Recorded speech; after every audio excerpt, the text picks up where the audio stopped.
Let's go back to that story of the Channel migrants. A new record in a single year. 30,000 people so far, of course. There's still a few months of 2022 to go, have made that crossing. These are figures published by the Ministry of Defence, show that 667 crossed the Channel yesterday in 15 boats. It brought the total this year to 30,515, higher than last year's entire year, which was 28,526. Meanwhile, Conservative MPs have criticised Liz Truss after she failed to raise this issue when she met with Emmanuel Macron in New York yesterday. So with the latest record-breaking figures, how do we get to grips with this one? Let's speak with Ivan Sampson, immigration lawyer, and Henry Bolton, founder of BritPack and international border control expert. Good afternoon to you both. Ivan, firstly, I mean, by any measure, doesn't really matter where you sit on this debate, these numbers are unacceptable.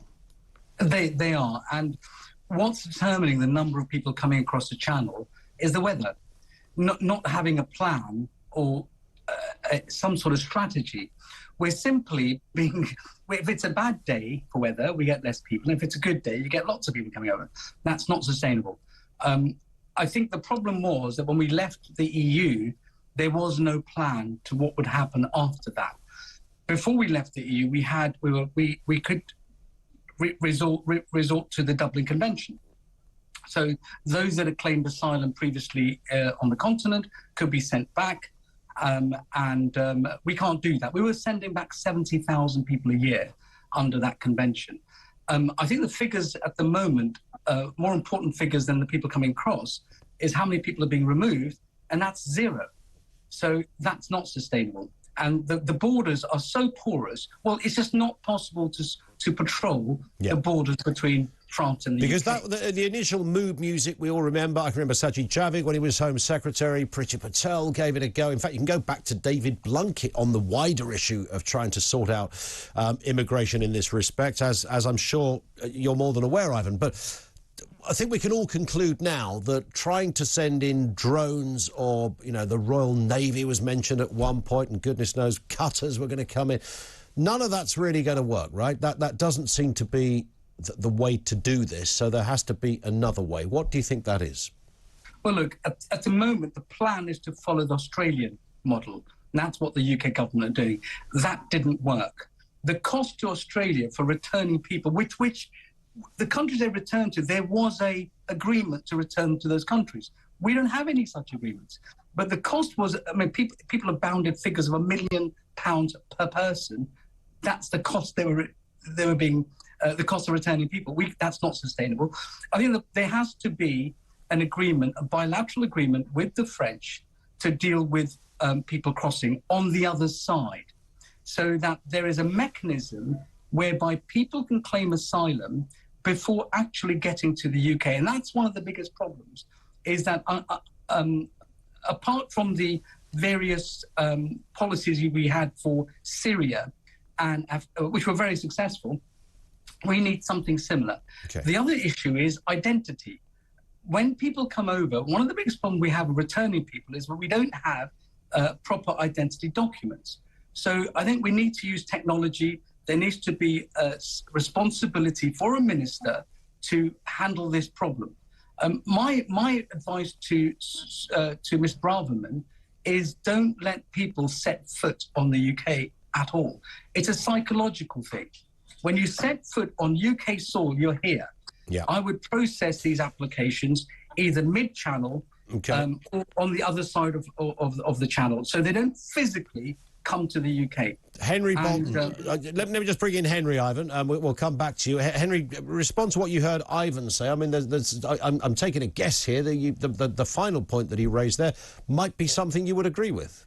Yeah, I mean, I'd agree with the general principle there that the government has no strategy. I've long argued that they need a fully integrated and comprehensive strategy dealing with borders all the way beyond to the origin of the flow of migrants and, in fact, other things as well, including narcotics and weapons. There are a lot of challenges at our borders, and the government doesn't have an upstreaming strategy to effectively reduce the flow to the North French coast. But there are some, and I would also agree that we need to prevent people actually landing on our shores. At airports, we have Most people who've travelled by air will be aware of the fact that there's what's called air side of immigration controls and there's land side. We have no such legal facility at our maritime borders so that we can process people the other side of immigration controls. And that's a major flaw. There's no legal facility, no operational facility for that. That's easily addressed. There are a whole range of these sort of operational things, but there are some things that I would certainly take issue with there.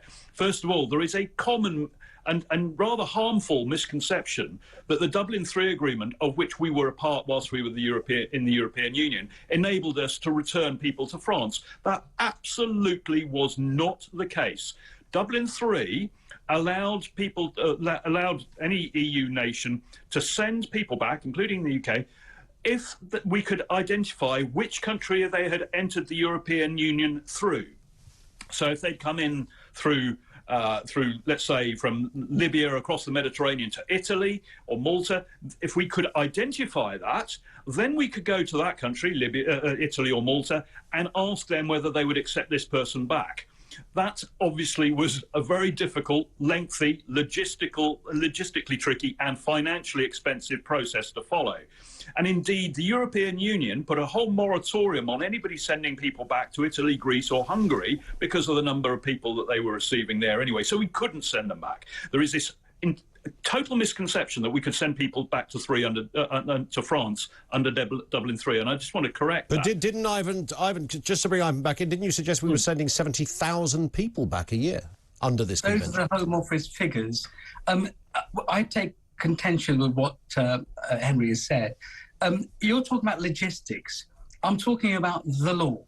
The law permitted us to do that. Now, it's up to the politicians to work out the logistics. At the moment, there is no legal way in which we can return anyone across the channel. That's correct, to France. And one of the issues about Liz France talking to President Macron is, first of all, there's a whole diplomatic lead up to these meetings. The agenda is agreed normally quite a few days, if not weeks in advance and so on. So there are issues. I would like to see it brought up. But more broadly than that, one of the reasons that I advocated leaving the European Union was to take back control of our borders, because the European Commission and the European treaties basically take away a great deal of the independence of nation states in the European Union, the member states, to manage their own borders. The European Union has a great say in how that is done, as we're seeing on the Northern Ireland issue. And the fact is that we need to be dealing with the European Union and Brussels on this matter, because the French don't let these people into France. The European Union lets them into the European Union, and then the area of free movement. So that's how Albanians, for example, get to the North French coast. They can move freely throughout the whole of the European Union, no border controls, they get to the North French coast. And frankly, it has very little to do with the French. We need to address it at another place. We need the French to support us on that. So I think the whole British government's approach has been wrong. But I really think it's important to recognise that the returns that we've been undertaking in the past were very, very, very few of them conducted under Dublin III. And you're also wrong that we do have return agreements with a number of countries. And that's something that actually Liz Truss was engaged on as Foreign Secretary. So it's incorrect to say there are no agreements, and it's certainly incorrect to say that the European Union was the answer to the problem. OK, Ivan, let me ask you then, is Rwanda the answer to the problem? No, I think you'll find that the Rwanda policy will be deemed to be unlawful. If you read the country report on Rwanda, then you'll understand that it's a regime which tortures and imprisons and kills people they politically opposed to. I mean, for example, there are numerous reports of those seeking asylum from Rwanda being arrested, brought back to Rwanda, and being tortured and imprisoned. There's a number of humanitarian reports on that. Okay. So do we want to do a deal with a country which has such an appalling human rights record? Let me put that to you, Henry. Do we want to do a deal with Rwanda? I mean, there are other logistical issues. I'm told they've only got room for about 500 people anyway, so it was never going to work on the scale that the government had imagined. Indeed, and this goes back to the government's lack of strategy. Ian, they are pursuing the policy of, if we think we're going to have an adverse headline, what can we throw out there as a positive headline that shows we're doing something, and hopefully they'll take that and then leave us alone. It's not a workable option, Rwanda. But as Ivan said, we need to deal with these people before they get to our immigration controls. And I've advocated that we create a screening facility off the coast of Dover, the other side of immigration controls, so if you like, maritime side or water side of immigration controls. We do a screening, we look at their initial sort of status in terms of asylum claims or whatever else they're trying to apply for. We do a health and welfare check, and then we return them. But as Ivan quite rightly says, that requires agreements to be in place. But we've got to work with the European Union on that, not just the countries that these people come from, because ultimately what we want to do is deny them entry unless they've got the right of entry, rather than accept their presence here, give them entry, and then try and figure out where they came from. Which is a point that I think Ivan sort of agreed with at the beginning on that the processing needs to take place in France. Gents, listen, we hit the clock sadly, but thank you, Ivan Sampson, immigration lawyer, and Henry Bolton, border control expert, with us here on Talk TV. Thank you to both of them.